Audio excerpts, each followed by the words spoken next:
Hello दोस्तों, बहुत बहुत स्वागत है आपका हिंदी मीडियम की इस नंबर 1 चैनल क्लास में। जैसा कि आप देख रहे हैं, आज हमारे केमिस्ट्री का 10वां दिन है। धीरे धीरे एक एक दिन बीतता जा रहा है, एग्जाम की घड़ियां पास आ रही है। मन में बहुत सारी बेचैनी हो रही है बहुत सारे बच्चों में। वो पूछ रहे हैं कि सर बिल्कुल अगर हम इसी पैटर्न से पढ़ेंगे तो हमारे मार्क्स कैसे आएंगे। तो हमने उनको कहा, आश्वासन दिया कि बेटा आप बिल्कुल मत घबराइए, आप बिल्कुल स्टेप बाय स्टेप जितनी चीजें बता रहे हैं उनको पॉइंट करके आप नोट करते जाइए और सभी के फाइनल शॉट आप 2 से 3 बार जरूर देखिए, रिवीजन करिए, नोट्स बनाइए, क्वेश्चन बैंक और अनसॉल्व पेपर 100% आपके मार्क्स बिल्कुल सही आएंगे। आज के हमारे इस वीडियो में आपके अनसॉल्व पेपर के 2016, 17, 19 और 20 इन 4 से अनसॉल्व पेपर के क्वेश्चन लिए गए हैं जो हम लोग के बोर्ड एग्जाम में आते हैं। ये हमारा चैप्टर नंबर 9 है, हैलो एल्केन और hello arene. Step by step करके 8 चैप्टर हम लोग कंप्लीट कर चुके हैं। जो बच्चे अभी जुड़ रहे हैं या जो बच्चे बिल्कुल नहीं समझ रही, वो कमेंट बॉक्स या टेलीग्राम पे मुझे जरूर मैसेज करिए। आपके द्वारा होने वाली कठिनाइयों को हम अवश्य सॉल्व करेंगे। और उन बच्चों से अनुरोध है, जो बच्चे भी रेगुलर क्लास देख रहे हैं वो बेटा होमवर्क जरूर करिए और जितनी चीजें बता रहे हैं उनको नोट्स जरूर करिए। चलिए बिना टाइम वेस्ट किए आज की क्लास स्टार्ट करते। कुछ बच्चों का ये भी कहना था सर इंग्लिश बोर्ड को भी पढ़ाइए, तो बिल्कुल बच्चा आप मत घबराइए, नेक्स्ट टाइम से इंग्लिश बोर्ड की भी क्लासेस चलेंगी। अभी ऐसी कोई अवेलेबल नहीं, ये जो है वो स्पेशली 12th यूपी बोर्ड के बच्चों के लिए। आइए हम लोग आगे चलते हैं। अगर हम लोग बात करें हैलो एल्केन और हैलो एरीन की, आप मेरा नेचर जानते हो, हम कोई भी चीज स्टार्ट करते तो बिल्कुल शुरू से, बेसिक से, मतलब परिचय। जल्दी से कॉपी निकाल लीजिए, ये बिल्कुल बेसिक से है। ये उन बच्चों के लिए है जो इस चैप्टर को नहीं पढ़े हैं। क्वेश्चन है, हैलो एल्केन होता क्या है? एल्केन क्या होता है? तो आपको याद आएगा कि वे संतृप्त यौगिक जिनकी बाहरी कक्षा में हाइड्रोजन पूरे परिपूर्ण होते हैं वो संतृप्त यौगिक कहलाते हैं। जैसे कहा गया एल्केन से एक या एक से अधिक। एल्केन का फॉर्मूला सर क्या होता है? तो बच्चों CnH2n+2 होता है, ये एल्केन का फॉर्मूला होता है। तो एल्केन से एक या एक से अधिक हाइड्रोजन परमाणुओं को हैलोजन परमाणुओं द्वारा, सर हैलोजन परमाणु में कौन कौन आते हैं? तो हैलोजन में स्पेशली फ्लोरीन, क्लोरीन, ब्रोमीन और आयोडीन। ओके, ये हमारे हैलोजन परमाणु आते हैं। से विस्थापित करने पर प्राप्त यौगिकों को ही कहा जाता है क्या? Hello alkene.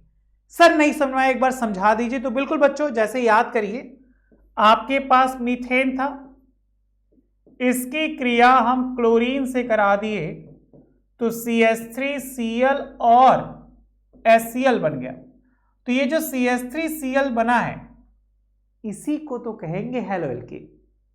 ओके, दूसरा मोनो हैलो एल्केन का सामान्य सूत्र क्या होता है?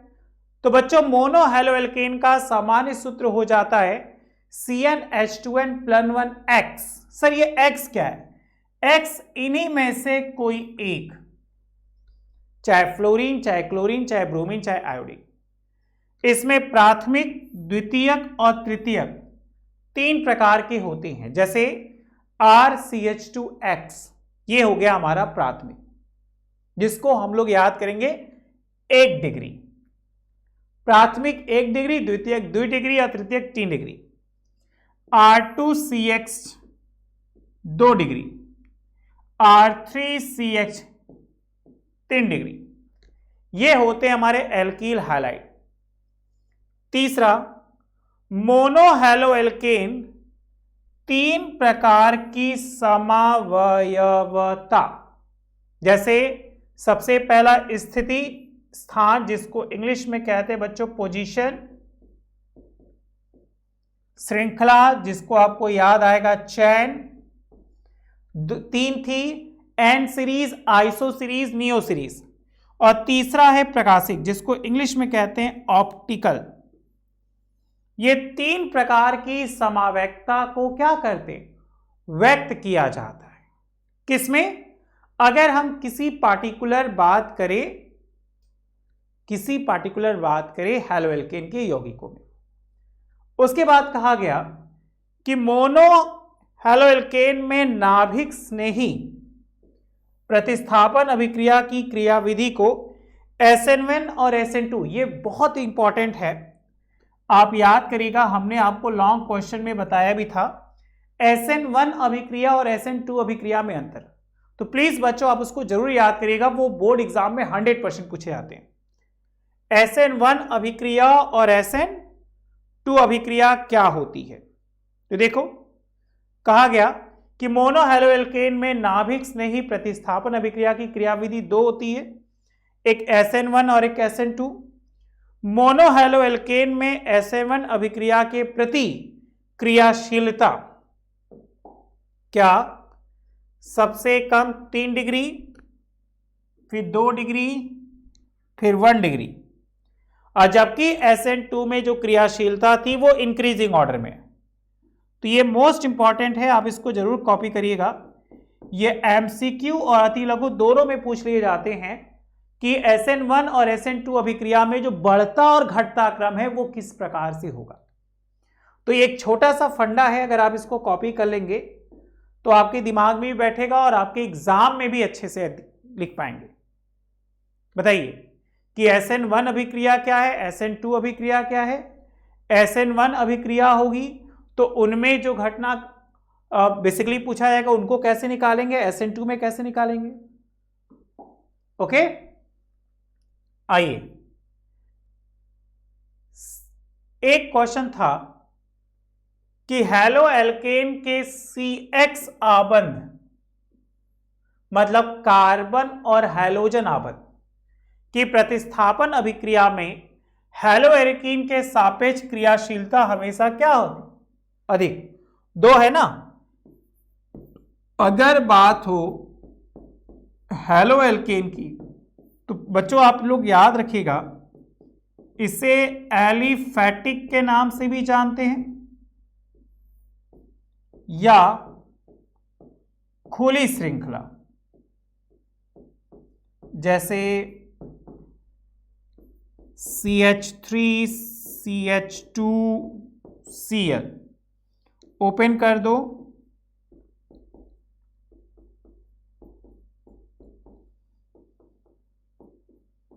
ये हमारी होगी हैलोएल्केन मतलब खुली श्रृंखला। अगर यहीं पे हमसे कहता हैलोएरीन तो बच्चों याद रखिएगा बंद श्रृंखला। स्पेशली अगर आपको बोला जाए तो एरोमेटिक यौगिक। एक याद रखिएगा कि बेंजीन की संरचना इस प्रकार से बनाना कि उनके बीच एकांतर क्रम में डबल बॉन्ड आए और एक हमारा वर्ड आ जाए क्लोरीन। ये C है जिसे कह देंगे क्या, क्लोरोबेंजीन। तो ये आपका हो गया हैलोएरीन। और अगर हम इसकी बात करेंगे तो ये हो जाएगा हमारा क्लोरोएथेन। इजी, दोनों एकदम क्लियर हो गया। अगर हम बात करें हैलोएल्केन और हैलोएरीन तो दोनों क्लियर हो गया। अगर आपके बोर्ड एग्जाम में क्वेश्चन बने एलिफैटिक और एरोमेटिक SN1 SN2 तो बच्चों प्लीज आप इसको आसानी से याद करिए और ये 100% आपके एग्जाम में आएंगे ही आएंगे। इसके बाद क्वेश्चन बनता है फ्रियॉन। फ्रियॉन ClF के महत्वपूर्ण यौगिक जो शीतलीकरण तथा वातानुकूलन में प्रशीतक हेतु प्रयोग किए जाते हैं, उन्हीं तत्वों या यौगिकों को कहते हैं क्या, फ्रियॉन। याद हो गया फिर से एक बार और।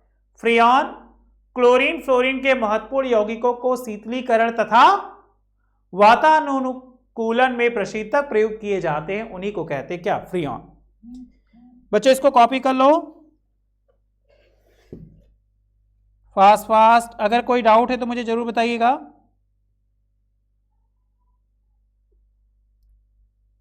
ओके।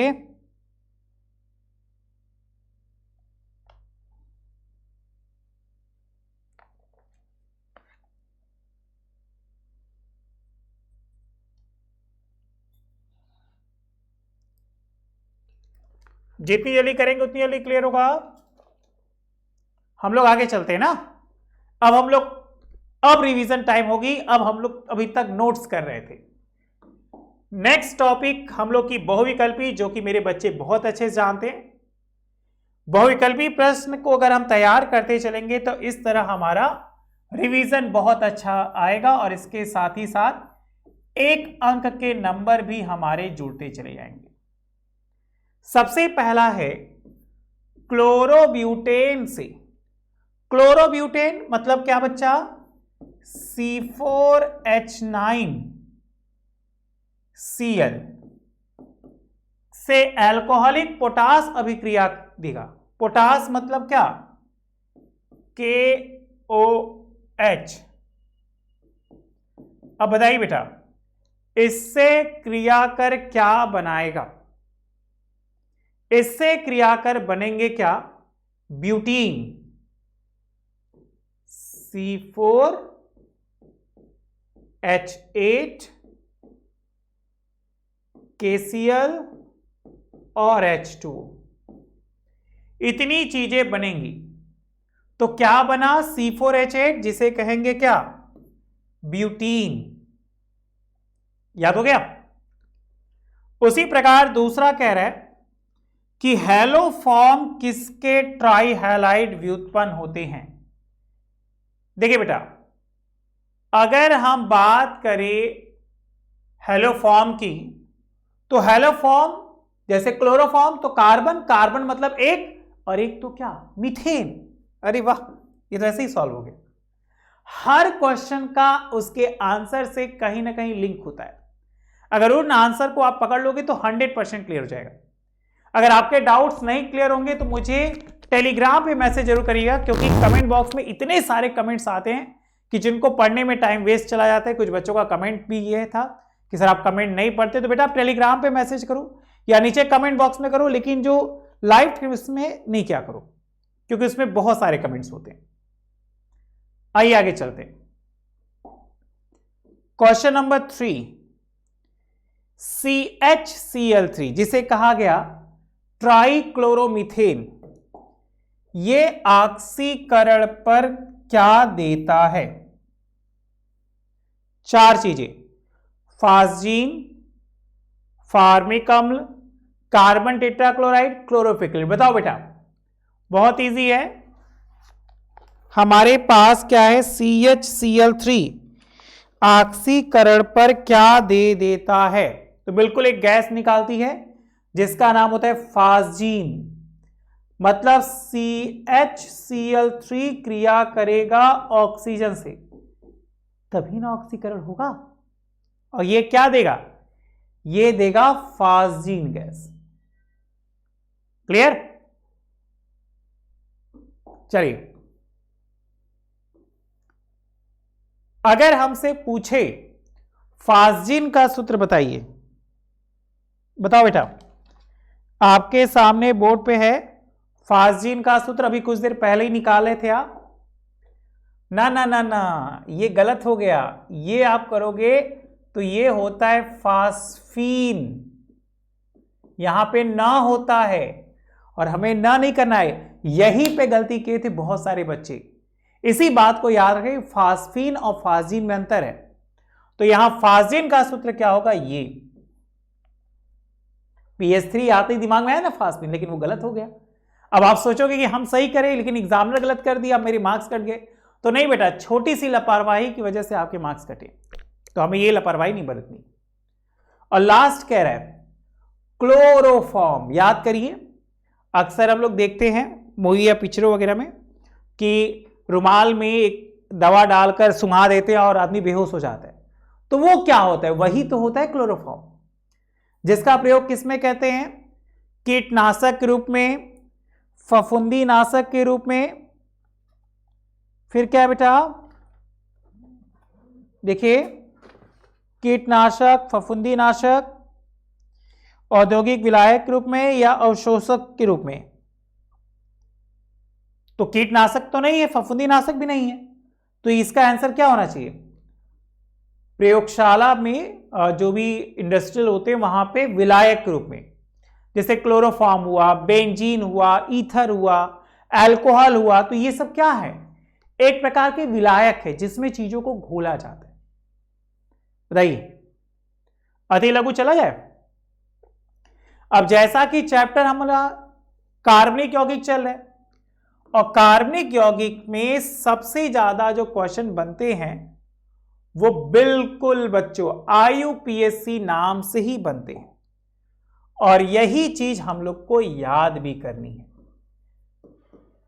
कार्बनिक यौगिक का सबसे ज्यादा अच्छा क्वेश्चन बनने वाला हमारा क्या? IUPAC नाम, जो 1 अंक या 2 अंक में आ जाती हैं। अब जैसे ही ये आ जाते हैं, हमने आपको एक ट्रिक बताया था कि कभी भी IUPAC नाम करना हो तो अपने आप से 4 चीजें पूछिए। सबसे पहला, लंबी श्रृंखला का चयन करें। दूसरा, क्रियात्मक समूह को पहचानें। तीसरा, गिनती उधर से करें जिधर से क्रियात्मक समूह पहले आए। और पांचवा, हमेशा एक नियम लगाइए। सबसे पहले क्या? पूर्व लग्न, इंग्लिश में इसको कहते हैं प्रीफिक्स। फिर कार्बन की संख्या, फिर अनुलग्न। पूर्व लग्न, कार्बन की संख्या और अनुलग्न, इतनी बातें अगर याद करेंगे तो 100% आपके मार्क्स अच्छे आएंगे। अब देखो, लंबी श्रृंखला की बात करेंगे तो इस लंबी श्रृंखला में कार्बन हो गए कितने? 1 2 3 और 4। अब इधर से करोगे तो दूसरे नंबर पे Cl आ रहा है, इधर से करोगे तो दूसरे नंबर पे B आ रहा है। तो हम लोग क्या याद करें? गिनती उधर से करेंगे जिधर से अल्फाबेटिक पहले है। तो 1 2 3 4, दूसरे पे Br और तीसरे पे Cl। तो पहले कौन? Br। तो बताइए बेटा, तो कौन है? क्या हो गया? 2 ब्रोमो 3 क्लोरो, 2 ब्रोमो 3 क्लोरो, 1 2 3 4, 4 हो गया। 1 2 3 4, तो इसको हिंदी में क्लोरो लिख दे रहे, ब्यूटेन। क्लियर हो गया? दूसरे पे इसलिए क्योंकि दूसरे नंबर पे Br था, तीसरे नंबर पे Cl है, तो 2 ब्रोमो 3 क्लोरो ब्यूटेन। बताइए बच्चा, क्या ये बात क्लियर है?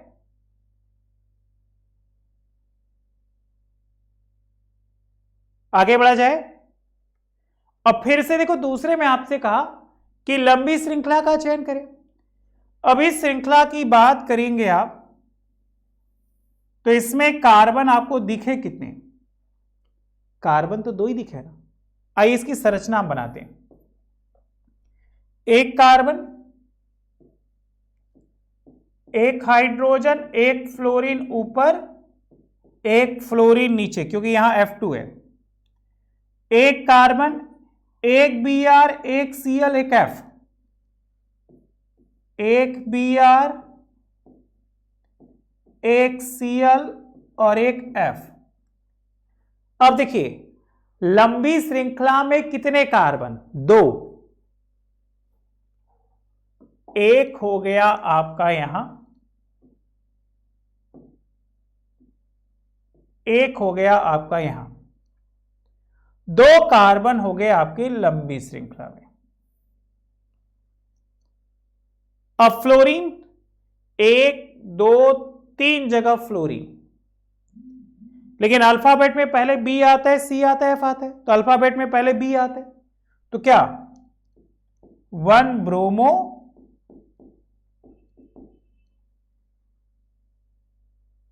हो गया, एक फ्लोरीन F पे, दो यहां पे, तो पहले 1 क्लोरो कर लो, 1 क्लोरो,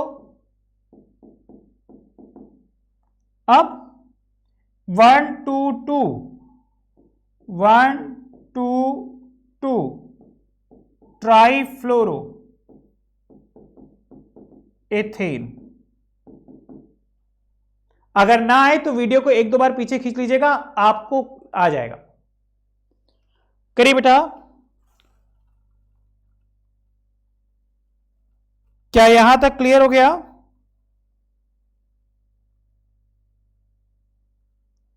हो गया तो यस सर मैं आंसर दीजिए।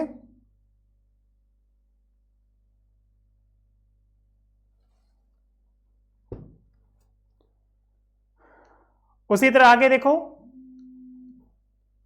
अगर हम बात करें तो यहां कितने कार्बन है?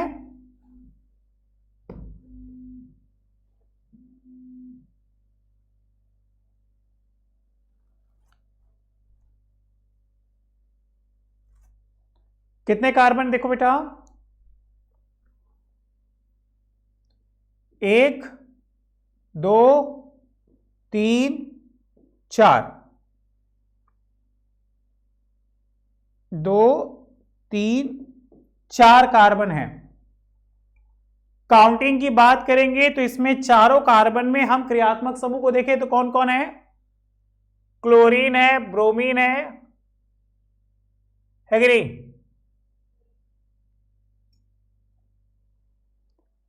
कौन कौन है भाई? देखो 1 2 3 4, पहले पे बी आर है, 1 ब्रोमो,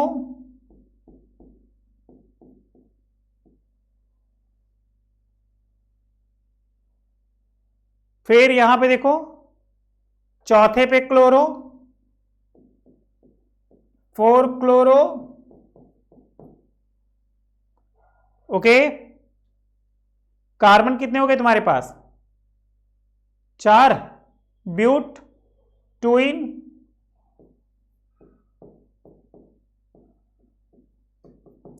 अब ये दो तीनों आपका हो जाएगा क्लास वर्क। आप जल्दी से इसको कॉपी करके भेजिए, अगर डाउट्स होगा तो मुझे जरूर बताइए, ओके। कॉपी करिए बेटा इसका।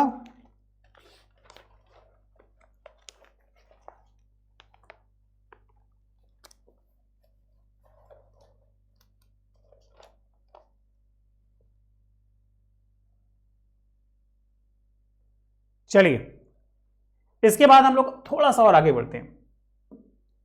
क्वेश्चन नंबर 2 पे क्वेश्चन कह रहे हैं निम्नलिखित यौगिकों को क्वथनांक के बढ़ते क्रम में व्यवस्थित कीजिए।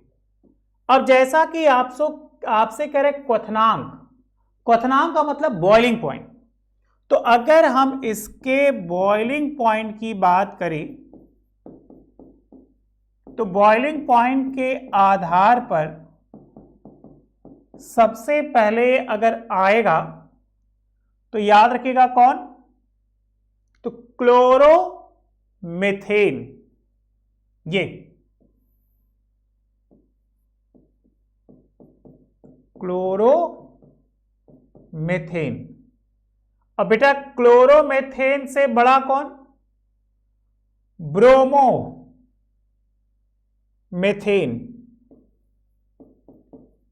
ब्रोमोमीथेन। ब्रोमोमीथेन से बड़ा कौन? जाहिर सी बात है 2 आ रहे, तो डाई ब्रोमो। उससे बड़ा कौन? एक ही बचा बेटा, ब्रोमोफॉर्म। अब सवाल होगा हमें पता कैसे चलेगा, पता कैसे चलेगा कि यहां पे क्वथनांक बढ़ रहा है? तो इसका एक छोटा सा कारण बता दे रहे, फंडा आप याद कर लीजिएगा कि आणविक द्रव्यमान बढ़ने के साथ, आणविक द्रव्यमान बढ़ने के साथ क्या बेटा? क्वथनांक भी बढ़ते हैं। बोलो, याद हो गया? उसी तरह इसका बताओ, इसका क्या होगा? पहले कौन आना चाहिए? पहले आएगा आइसोप्रोपिल क्लोराइड, क्योंकि तीनों हैं। Isopropyl chloride. अब आइसोप्रोपिल क्लोराइड के बाद कौन? 1 क्लोरोप्रोपेन, क्योंकि प्रोपेन में 3 कार्बन है, तो बेटा ये छोटा है। इससे बड़ा कौन? ये वाला 1 क्लोरो ब्यूटेन, ये है इससे बड़ा।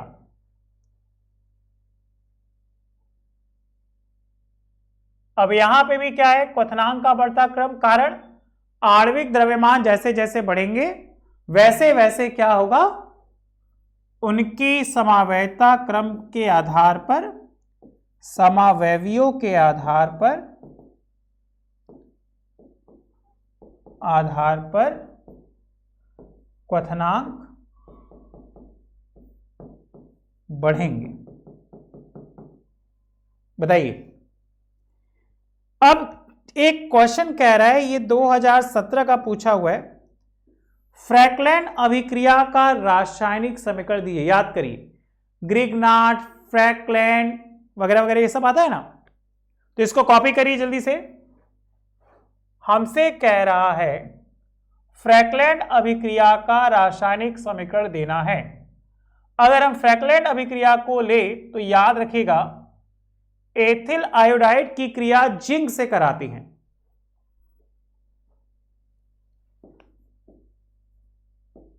क्या एथिल आयोडाइड की क्रिया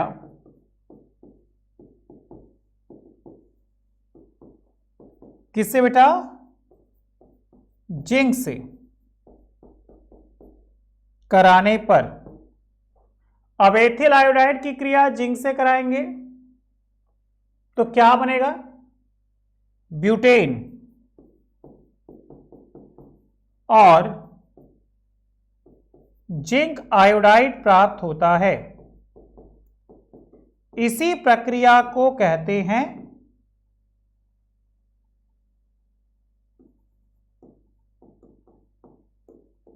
क्या? फ्रैकलैंड अभिक्रिया।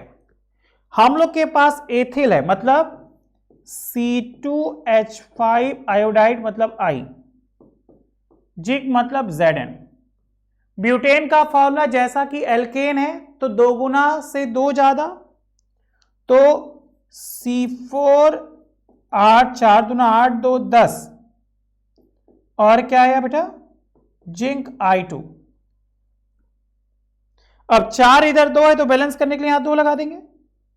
तो देखिए 4 ये हो गया, 5 दूना 10, 4 और 10, 2 आयोडीन, यहां आ गया 2 आयोडीन। कॉपी कर लो, ठीक है? आगे बढ़ा जाए। एकदम स्लोली स्लोली ध्यान से बेटा करो, एकदम आपको ये चीजें क्लियर हो जाएंगी, दिमाग में 100% ये चीज बैठ जाएगा। आपको बता रहे हैं।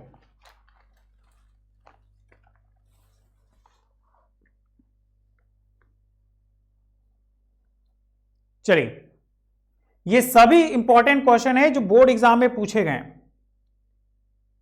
नेक्स्ट कह रहे हैं कि क्लोरोफॉर्म को प्रकाश एवं वायु के प्रभाव से बचाने के लिए आपके पास क्या है? क्लोरोफॉर्म है, और उस क्लोरोफॉर्म को हम क्या करेंगे? बचाएंगे। किससे बेटा? प्रकाश और वायु से। तो कौन सी सावधानी बरतनी चाहिए?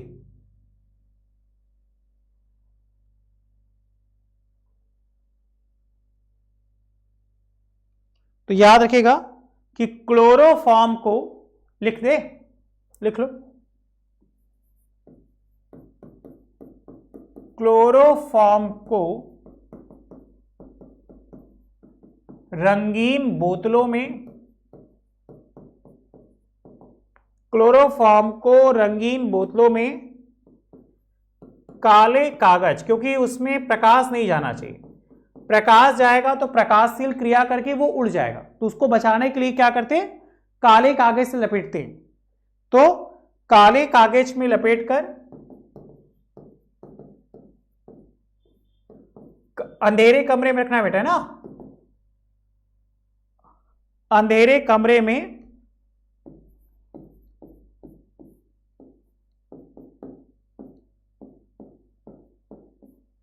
अंधेरे कमरे में रखते हैं, उसमें कुछ बूंद, अगर बात हो लगभग की तो लगभग 1% क्या मिली है, C2H5OH मिलाकर रखते हैं। अब सवाल होगा सर ऐसा क्यों करते हैं? बच्चों ऐसा इसलिए करते हैं कि वो उड़े नहीं, क्योंकि वो उड़ेगा तो सारा का सारा चीज चला जाएगा, तो उसे बचाने के लिए हम क्या करते हैं, ये सावधानी बरतनी चाहिए। ओके,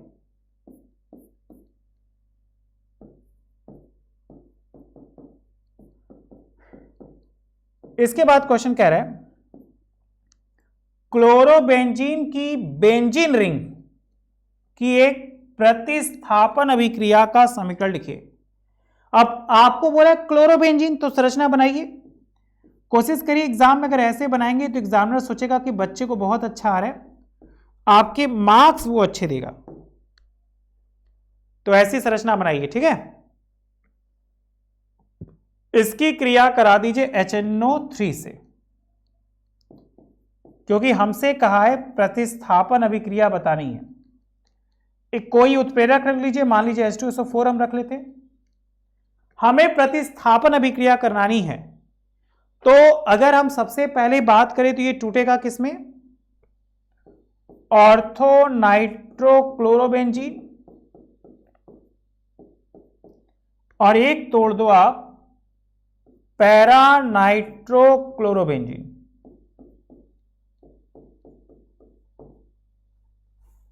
ये हो गई इसकी प्रतिस्थापन अभिक्रिया। बताइए क्या ये बात क्लियर हो गई आपको?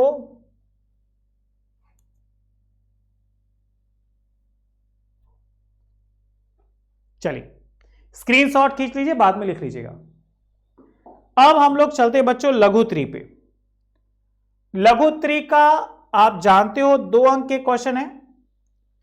अगर हम 2 अंक की बात करें तो सबसे पहला क्वेश्चन आता है C4H9Br। याद करिए सभी समावयवी लिखे, मतलब आइसोमेरिज्म। एक छोटा सा फंडा आपको बता रहे हैं कि अगर हम C4H9 मतलब कार्बन कितने हो 4 हो, तो कार्बन 4 है तो इसकी लगभग 2 समावयवी बनेंगे। अगर कार्बन 5 कर दे तो 3, कार्बन 7 कर दे तो 5, कार्बन 9 कर दे तो 7। ये एक छोटा सा फंडा है, इसको याद कर लीजिए। लेकिन हमको एग्जाम में फंडा तो नहीं बताना, हमें को एग्जाम में सभी समावयवी लिखने हैं। तो C4H9Br का लिखिए, जो लिखते हैं answer 1 2 3 4 H H H H H, यहां पे हम कर देते Br H H H H। ये हो गया हमारा N सीरीज। ओके, आइए आगे चले। इसके बाद हम बात करेंगे आइसो सीरीज की।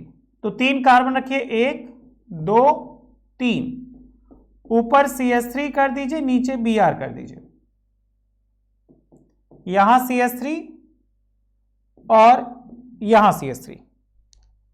बताइए बच्चा क्या इतनी बातें क्लियर है? अगर क्लियर है तो यस सर में आंसर दीजिए। एक बार हम Br को किनारे लिख सकते हैं, मतलब ऐसे CH3 CH2 CH2 1 2 3 CH2Br। Copy करिए, अगर कोई डाउट होगा तो बताइएगा।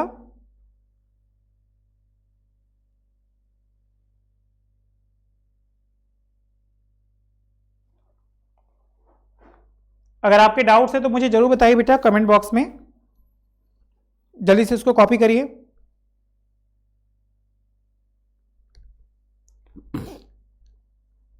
चलिए उसको कॉपी करिए, नीचे हम इसका आंसर लिख दे रहे हैं। करे सेट जैप का नियम, ये 2019 का क्वेश्चन था, सेट जैप। तो याद रखिएगा सेट जैप का नियम क्या कहता है कि जब कोई हैलो एल्केन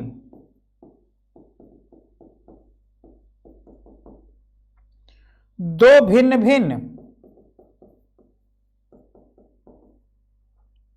विहाइड्रोजनीकरण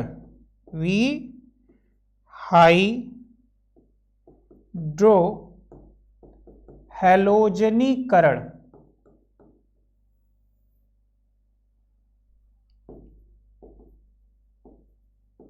अभिक्रिया से किसका निर्माण करें? एल्केनो का निर्माण करें।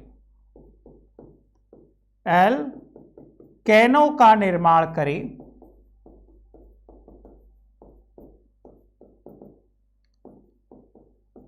तो उसे सेट जैप अभिक्रिया कहते हैं। आप बिल्कुल मत घबराइए, 2 वीडियो में ऐसे बनाएंगे। एक वीडियो बनेगा अभिक्रिया के आधार पर, और जो दूसरा वीडियो बनेगा बच्चों वो स्पेशली न्यूमेरिकल्स के आधार पर बनेगा। जब ये सीरीज खत्म हो जाएगी तब हम लोग को शुरुआत से जितने चैप्टर पढ़ने उन सभी के फाइनल शॉट बनते जाएंगे, और आप लोगों से रिक्वेस्ट है कि उसको याद करते जाइएगा। ओके, यहां तक क्लियर? आइए विस्तृत पे चला जाए। चलिए भाई 3 से 4 अंक पे आते हैं। सबसे मोस्ट इंपॉर्टेंट है क्लोरोबेंजीन। देखिए जिसका फॉर्मूला था C6H5Cl, या इसकी अगर हम संरचना बनाते तो ऐसे ऐसे ऐसे ऐसे ऐसे ऐसे और ऊपर दे देते Cl। बनाने की विधि का वर्णन कीजिए। अब आपको देखना होगा लॉन्ग वाला क्वेश्चन। लॉन्ग वाले क्वेश्चन में क्लोरोबेंजीन किस प्रकार हमने बनाया था कि एक फ्लास्क रखा, याद करिए, एक स्टैंड पर फ्लास्क को रखा बेटा, है कि नहीं? उस फ्लास्क पर हमने किसको रखा, याद करिए। यहां पे ऐसे फ्लास्क बनाया था, बर्नर बनाया था, नीचे बर्नर बना दिया था, यहां से समीकरण लेके गए थे, याद आ रहा है कुछ? तो 2 विधियां, एक तो इसकी भौतिक और रासायनिक गुणधर्म की बात हुई थी, और दूसरी हमने आपको बताया था प्रयोगशाला विधि और औद्योगिक विधि।